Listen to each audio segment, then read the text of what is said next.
បងប្អូននឹងទេនេះមេរៀនទី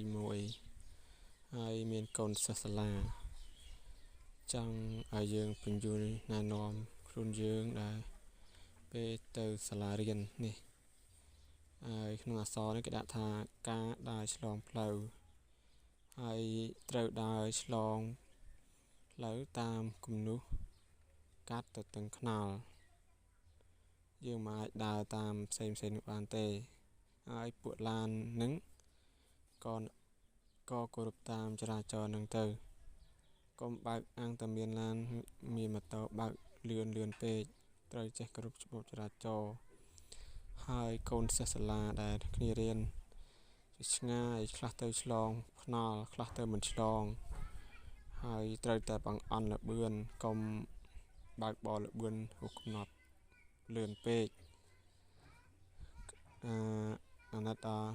កូនសិស្សសាលាដែលគ្នាដើរឆ្លងតាមផ្លូវគំនូសសហើយកូនសិស្សសាលាទាំងអស់ហ្នឹងក៏គួរ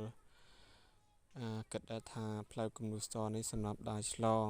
យើងត្រូវដើរឆ្លងតាមផ្លូវគំនូសសហ្នឹងមុននឹងឆ្លងត្រូវមើលឆ្វេងមើលស្ដាំផងហើយយើងត្រូវមើលភ្លើងសញ្ញាចរាចរណ៍ហើយដូចគ្នានឹងម៉ូតូឡានដែរម៉ូតូឡានយើងត្រូវការគោរពច្បាប់ចរាចរណ៍ទាំងអស់គ្នាដើម្បីជាសុវត្ថិភាពដល់យើងនិងកូនសិស្សសាលាបាទការពាក្យពិតព្រានណែនាំប៉ុណ្ណេះខុសត្រូវយ៉ាងណាមេត្តាអភ័យទោសផងចោះសូមអរគុណ